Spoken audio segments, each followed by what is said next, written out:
Assalamualaikum warahmatullahi wabarakatuh. Harus saya akui sih, kemarin itu perlakuan Gibran dalam menghadapi pendemo itu sangat luar biasa, teman-teman. Sangat berkelas lah kemarin itu. Bahkan banyak yang memuji ketenangan dari Gibran Raka Buming Raka dalam menghadapi pendemo yang kemarin itu. Banyak orang yang memuji, seumuran Gibran sudah mempunyai sebuah ketenangan, ya kan, sopan sekali dalam menghadapi pendemo-pendemo yang nggak jelas itu kemarin. Hah? Luar Nggak ada biasa. keluhan. Nggak ada keluhan kok demo. Gak ada keluhan kok demo. Mas Gibran bingung, sing demo bingung, aku sing nonton ya bingung. Laku apa? Lah kok ora ngerti piye? Hah? Tulisanmu lho. Weh, salahku apa piye to, Mas? Salahmu ki ya mergo sampean ki anake Pak Jokowi lho. Itu kok salahku apa? Salah sampean ki ya nyapo sampean ki dadi anake Pak Jokowi. Kuwi lho salah sampean, paham apa ora sih? Piye sih? Dadi wali kota juga. Dadi wali kotane Solo. Ora-orane Solo ki yo dalan iki berlubang lah, dipiral-piralne dalan berlubang, bukane mulus kabeh. Kleru, Mas. Ais, Mas Gibran ki jan. Piye sih? Ora paham aku. Mendino sing mbok majokne kok UMKM, sing mbok berita-beritane UMKM-mu maju kabeh. Yo wayahe iki penggelapan dana ngono lho, Mas. Penggelapan dana, Mas, waya iki yo kan money laundry lah ora-orane iki. Piye sih sampean ki? Jan paham apa ora sampean ki? Lah, delok diarani dinasti politik, diarani apa ki lek ngarani arep menguasai negeri. Sak keluargamu dadi pejabat kabeh. Gek kok jelalah ki lho yo nyapo kok apik kabeh. Waya iki yo rada-rada elek-elek titik ngono lho, Mas. Kok yo Sarkas ya. piye sih sampean ki paham apa ora? Konsepe pejabat ning Indonesia ki kudune ki gaya mewah. Ya, gaya mewah kerjaane keteter kabeh ngono lho. Prestasi ki wayahe ki nomor 10, Mas. Sing paling penting ki sensasi dhisik ngono lho. Paham apa ora sampean ki? Wato.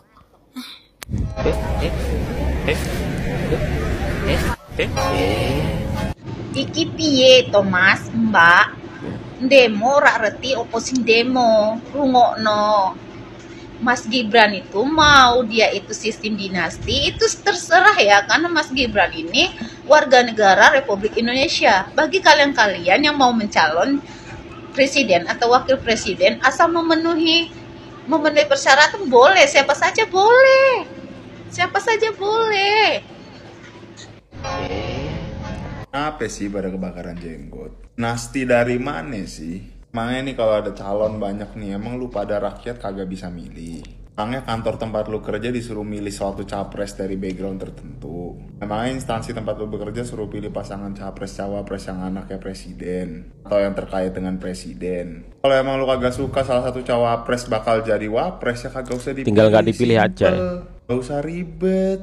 Dinasti ya kagak usah dipilih, orang suaranya di tangan lu. Kali nih lu pada yang demo kagak ngerti itu apaan politik dinasti, kagak ngerti apa yang lu demoin tuh. Tahu siapa yang danain, ngetar ketir kali. Gagasan enggak, politik identitas tengah mempan rakyat dan muak. Ya udah, apalagi yang mau diserang bilangnya politik dinasti atau enggak bilangnya nggak punya pengalaman.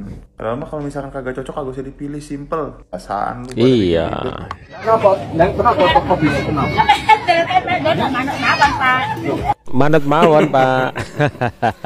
Sing tenang bolo.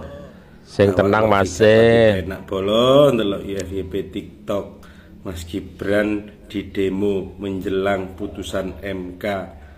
Lah ya ta bolo. Lah sing demo iki manut mawon, ora ngerti. Tapi ono pesen yang menohok. Apa menohok iki? Ono pesen teko koordinator. Tegak lurus. Wis ngerti kan? Karepe wong di rumah apa? Tegak lurus. Itu yang perlu digarisbawahi dan kalian sudah paham. Saya kira Bolo Samipin paham apa maksudnya itu ya. Silakan komen di bawah kira-kira maksudnya apa. Bolo Samipin tetap satu komando. Prabowo Presiden 2024. Syukur-syukur Prabowo Gibran. Mereka pun kembali menjawab tidak paham maksud dari demo tersebut. Hingga Ini kocak sih. Selama gue hidup udah hampir 30 tahun nih, udah hampir kepala 3 nih, baru kali ini gue lihat orang demo nggak tahu apa yang dia didemoin. Baru kali ini juga gue lihat orang yang didemoin, ngedatengin orang demo, yang demo pada lari, Pada kabur. Mas Wali. Baru kali ini gue lihat. The best Mas Wali. Buat kalian yang di balik layar, ya yang nyuruh orang demo ini nih, perjelas dulu narasinya, briefing dulu biar tahu apa yang mau disampaikan. Kan jadi kayak gini kan kocak gitu kan ya. Bikin malu kan? Lain kali briefing dulu, kan sia-sia ngebayar tapi nggak tahu nih. Demonya rame-rame lah ya, tapi mundur. Selamat sore, mohon izin Solo Times. Video deh tak stage Mas yo. Aku cuma Solo Time ngomong. Iku ono sing demo. Sing di demo Mas Gibran. Yang notabene saat ini menjabat sebagai wali kota Surakarta. Di demo. Dan yang di demo ki wis nemoni pendemo. Tapi pendemo ini ditakoni keluhane apa mboten enten. Iku padha karo sing demo iku lho Mas, sing demo iku padha karo lunga ning dokter. Ditakoni dokter, keluhane napa Mas? Mboten enten keluhan, Pak. Kopine doktere wis kadung tek. Nek kopine jek ana, rasaku ya digerujukno ning gone sing pasien kuwi mau. Gandeng kopine wis entek, doktere mung meneng ngelus dodo karo mbateno alah asu. 2023 wis arep entek ming kareng ulan pirang wulan maneh ya. Terus wis arep 2024. Lah kok isih ana wong pekok demo kok ditakoni keluhane apa ora ana keluhan. Bingung. Kaget paling didatengin kanggo Solo Times. Kuwi dites kejiwaane sing demo kuwi waras apa ora, nek urung waras ya ndak ditukokne obat. Matur nuwun Solo Times. Wis menghibur aku hari ini. Kok wis bubar iki ya, Mas? Hah? Gak wis bubar ya, Mas? Enggak? Saya jadi gemes sama Mas Gibran. Ih, gemes pisanan. Kok ada orang seperti itu, anak muda seperti itu? Hebat Mas Gibran. Ih, pengen tak cubit pipinya Mas Gibran tuh. Top. Kamu calon idola baru di Indonesia. Oke Mas Gibran, tetap kerja yang bagus, tetap semangat jaga kesehatan. Oke Mas Gibran. Yes, NKRI.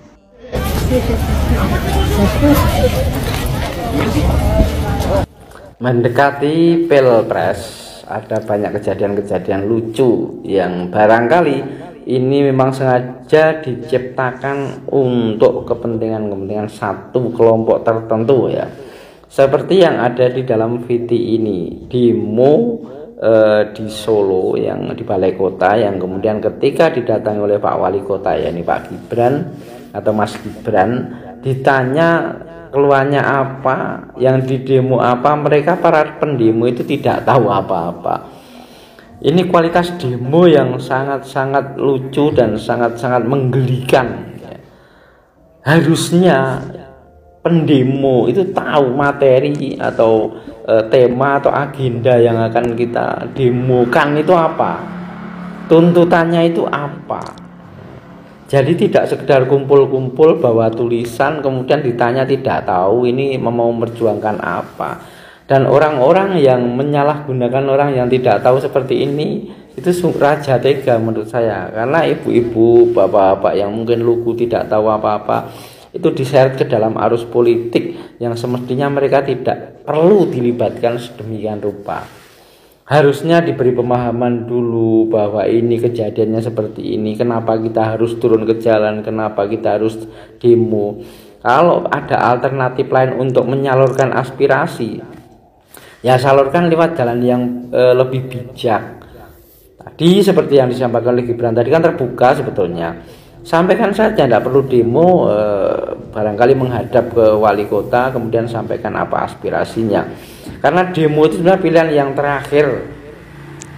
Ya, apabila buntu aspirasi politiknya buntu, tidak bisa tersalurkan, tidak ada yang mau nerima, alternatif terakhir ada demonstrasi atau demo. Ya. Tapi apabila saluran aspirasi itu terbuka lebar, kenapa harus demo? Nah, demo melibatkan orang-orang yang tidak tahu agendanya, hanya sekedar disuruh kumpul-kumpul, dan ini menurut saya sangat-sangat memalukan ya. Di era yang seperti ini, memanfaatkan orang yang tidak tahu untuk diajak demo, itu adalah sesuatu yang memalukan. Isu politik dinasti di keluarga Jokowi bermula dari Gibran. Saya ingin menanggapi ya isu yang beredar akhir-akhir ini tentang politik dinasti yang katanya akan dilakukan oleh Pak Jokowi dan keluarganya yang ingin melanggengkan kekuasaan. Tidak hanya ditiupkan, tidak hanya disebarkan oleh para pembenci Pak Jokowi, tetapi justru oleh para influencer yang selama ini membela Pak Jokowi. Saya ingin menanggapi dari sisi sebagai seorang yang awam. Saya pendukung Pak Jokowi selama 2 periode, dan saya merasakan sendiri, melihat sendiri bagaimana banyak kemajuan yang dicapai dari kinerja-kinerja Pak Jokowi. Kalau boleh, saya sih inginnya Pak Jokowi memerintah lagi. Tetapi semuanya kan terganjal oleh undang-undang. Nah, kalau sampai saat ini Pak Jokowi akhirnya merestui anak-anaknya, ada yang menjadi kepala daerah, menantunya juga menjadi kepala daerah, dan yang terakhir Mas Kaisang menjadi ketua umum sebuah partai, yaitu karena mereka juga memiliki hak untuk memilih dan dipilih. Toh tidak ada yang dilanggar. Semuanya sah-sah saja karena melalui mekanisme yang benar. Tidak melalui penunjukan langsung, tetapi ya disajikan kepada umum dan masyarakat umum yang memilih mereka. Iya, betul. Dan harus kita akui juga ya, akhirnya kan juga ada pencapaian-pencapaian yang dilakukan oleh contohnya Mas Gibran ya. Di Solo itu semakin maju, perekonomian semakin hidup, dan banyak sekali kemajuan yang dilakukan. Selain itu Mas Gibran juga banyak mendapatkan simpatik dari kaum milenial ya, karena cara menangani dan memimpin sebuah daerah itu sangat berpihak kepada kaum milenial dengan kemajuan digital dan sebagainya. Begitu juga Mas Kaisang. Kalau Mas Kaisang ini kemudian terpilih dan ada suara-suara ya karena dia anak presiden, ya mau gimana lagi, kan itu privilege yang ya harus diakui, memang haknya Mas Kaisang ya. Dan saya yakin juga orang-orang PSI bukan orang bodoh yang asal menunjuk, asal memilih. Jadi kalau sekarang Mas Kaisang menjadi ketua umum pun tidak ada yang dilanggar, tidak ada yang salah. Jadi ketika para influencer, kemudian para pembenci Pak Jokowi ini mulai mengembuskan isu-isu bahwa Pak Jokowi ini melakukan politik dinasti ya, ingin melanggengkan kekuasaannya. Kalau menurut saya pribadi, why not? Tidak ada yang dilanggar, tidak ada yang salah. Kalau Pak Jokowi ingin kinerja-kinerjanya yang selama ini sudah dihasilkan, yang sudah membuat fondasi yang sangat kuat untuk kemajuan bangsa dan negara ini, ya apa salahnya kalau ada yang melanjutkan? Justru masyarakat ini seperti dipaksakan untuk memilih seorang pemimpin yang belum tentu cocok dengan keinginan mereka. Karena kalau mereka para influencer ini berbicara tentang undang-undang, tentang sesuatu yang tidak boleh ditabrak, apalagi oleh Pak Jokowi, yang nanti akan khawatirnya mereka akan membuat malu nama Pak Jokowi, akan membuat kegaduhan dan sebagainya.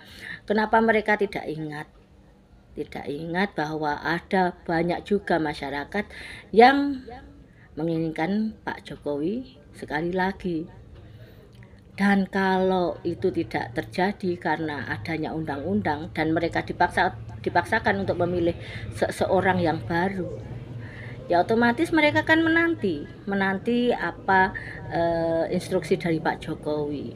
Nah, ya saya sendiri sebetulnya masih bingung juga membaca manuver-manuver politik dan akrobatik politik yang akhir-akhir ini banyak dilakukan oleh para politisi.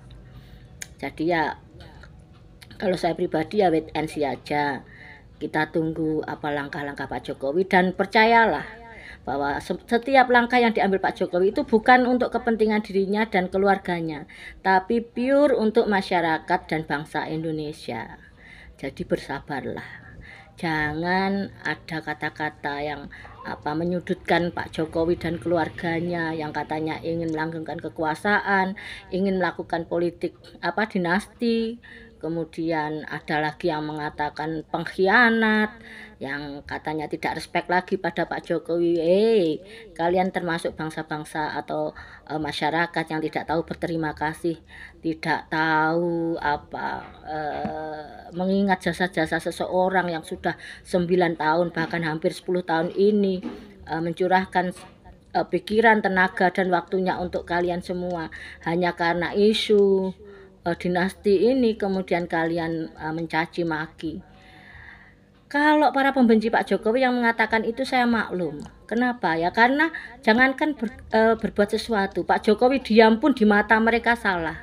Tapi bagi kalian para influencer, para pendukung Pak Jokowi, para pembela Pak Jokowi, kemudian kalian mengatakan hal yang buruk tentang Pak Jokowi, saya pikir kalian sudah offset, sudah terlalu, sudah kelewatan. Jadi kita tunggu saja, sabar. Kita lihat apa yang akan dimainkan oleh Pak Jokowi. Dan percayalah bahwa Pak Jokowi tetap amanah, tetap melakukan segala sesuatu bukan untuk dirinya dan keluarganya, tapi pure untuk bangsa dan negara Indonesia. Oke, salam waras. Ada aja. Ya, politik dinasti, politik warisan, bagaimana mungkin disebut politik dinasti? Karena memang pilihan itu karena pilihan yang milih rakyat. Kalau kalian nggak suka ya nggak usah dipilih, karena untuk menjadi pemimpin seperti wali kota itu bukan sesuatu hal yang diserahkan secara turun-temurun gitu, langsung dikasih Mas Kaisang dari Pak Jokowi gitu. Nih tahtanya dikasihkan, enggak. Kalau seperti itu bisa dikatakan politik dinasti. Kalau yang masih memilih rakyat, sebenarnya nggak masuk di logika kita. Hanya karena mereka semua anak-anak presiden, ya. Secara alamiah dia punya privilege, ya tentu. Privilege itu siapa yang ngasih? Ya Tuhan, Allah Subhanahu Wa Taala dikasih.